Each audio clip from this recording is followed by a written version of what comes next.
Nick Byer and welcome to Pocket, and today I am joined by Brian Horton, Studio Art Director at Infinity Ward. Brian, welcome. Thanks. I'm happy to be here. I'm happy you are here also. Now, space. You guys have done it for Infinite Warfare. How did you do it?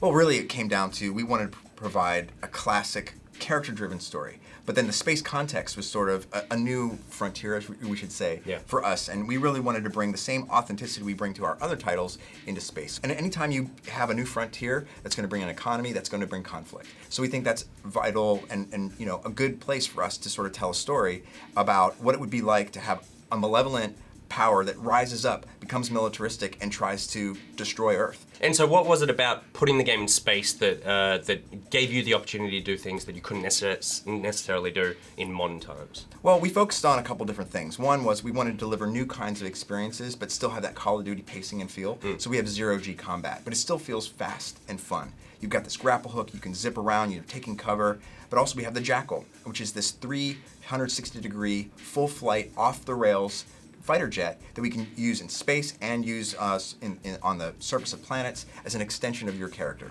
Yeah, because I was going to ask about that, because traditionally when you're in vehicles in Call of Duty, particularly flight vehicles, you're generally just on the gun and you're following wherever it needs to go. So, like, how did you go about tackling something that you've really never done before? Well, we said, all right, let's completely break down the idea that this is a one and done, sequence. This is something we wanted to be systemic.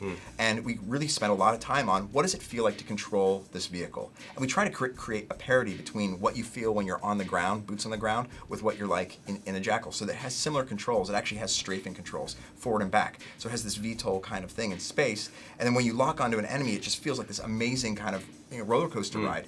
Is this potentially the thing that you go forward with, that like you nail space combat? Because there's not that many games right now that do excellent space combat that aren't something like Elite Dangerous, where you'd really need to invest in learning how to play the game properly. We just felt like if we were going to go there, if we were going into space, we needed to provide something that really took advantage of what that theater was like. And to be able to have a vehicle that you can get, launch from the Retribution, which is your new hub. This is a place, this gigantic cruiser, this battle cruiser with thousands of troops, dropships, and these Jackals that you'll be able to point and direct as the captain of the ship to different planets, and then get into your Jackal all in a real-time loop. There's no loading screens. Yeah. That was just an exciting thing. We've never seen it in Call of Duty. So that was really what we wanted to deliver, the seamless, story-driven, high-octane space Call of Duty game. I'm a little scared because you're beginning to sound like No Man's Sky. This is sort of No Man's Sky. No loading screens, jump in planes, go wherever you want.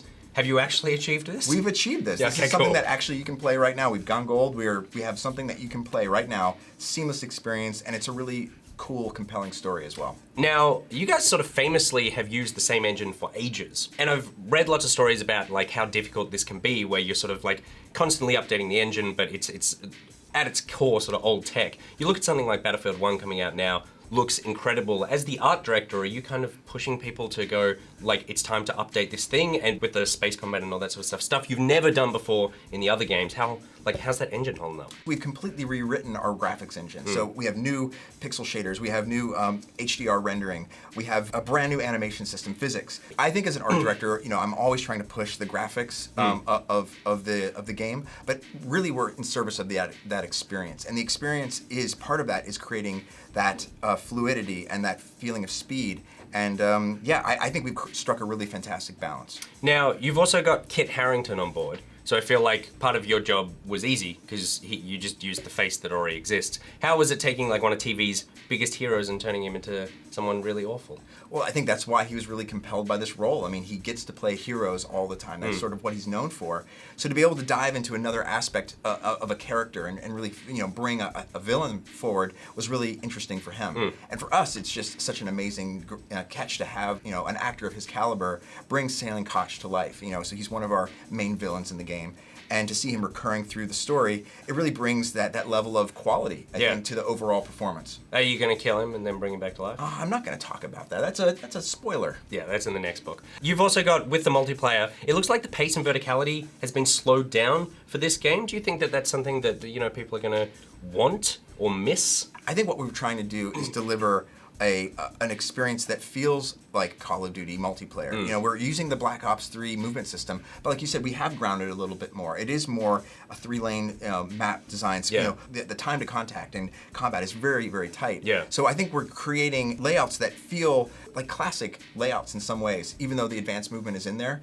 And I think people are going to really have fun with the rigs. The rigs sort of help you embrace your play style. Yeah. So depending if you want like that mid-range fighter or you want that sniper character, you'll be able to pick these rigs, which are like these wearable suits that help augment those play styles. I mean, you guys have always had different loadouts and stuff, but is this sort of a response to the idea that these team-based shooters are coming out now? This seems to be all the rage at the moment with your Overwatches and that sort of thing, of putting in ways to play where you don't necessarily need to be the highest kills. I think it's just one of those things that sort of happens as zeitgeist in the industry, right? Yeah. You see, you know, the idea of different styles of play bubble up, and the rigs just seem like a perfect way for the player to express their kind of play style.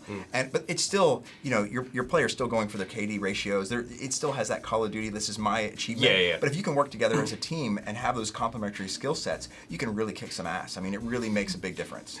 And so what for you is like the biggest takeaway that you want people to get from this game? What's the key feature?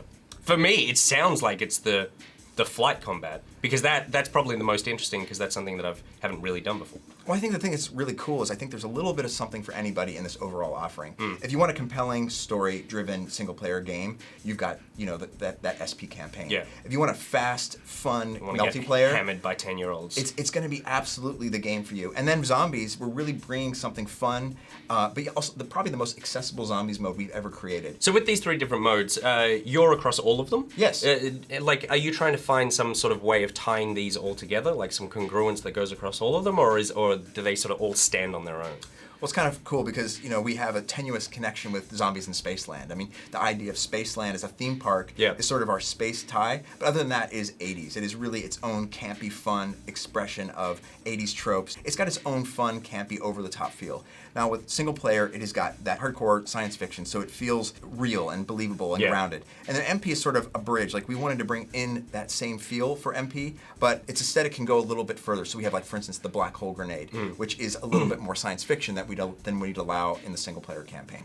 When the first Infinite War trailer hit, there was like a weird amount of backlash to it, which I didn't get, because I went like, this feels to me like what Call of Duty is. It's just, you know, obviously in a different location. How did the team react to that? Well, obviously we have a passionate fan base, right? They really want to see Call of Duty be the best. And, you know, we are on a 3-year dev cycle, you know, so we've been developing this game for quite some time. Yeah. So when it came out and we were going into space, you know, there was like, hey, we've had a few of these future games. We wanted to get back to boots on the ground. So I think that's sort of where some of this comes from. But, you know, as we show more and more of the game, you know, we've just dropped a story trailer recently.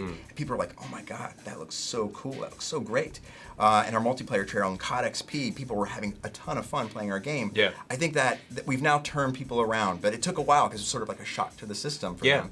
But I think, you know, slowly but surely, the more we show, the more people are like, that looks like an awesome Call of Duty game. And do you feel like the Modern Warfare remaster is eating into some of the attention, or like, because people are pumped for that. Is that something that you've had any involvement with, or? Well, look, you know, Modern Warfare is a modern classic, right? And to be able to bring it to this generation of consoles, it's sort of been a dream for a lot of us, and myself included. They redefined what AAA was, you know, that game, you know, and I think we're all in awe of what that game was, and it's sort of like it helped spawn all of these, you know, fantastic titles that we've done after. If you're looking for all these different experiences, you're going to be able to achieve it by getting Infinite Warfare. You're going to get the zombies, you're going to get that multiplayer, and then also, you know, you have the Modern Warfare Remastered. It's truly an amazing package. And am I going to be able to get it outside the package? Can I just get Modern Warfare by itself at some point? You'll be able to... do it. Just, no one watch it. We're in Australia. You're so far away.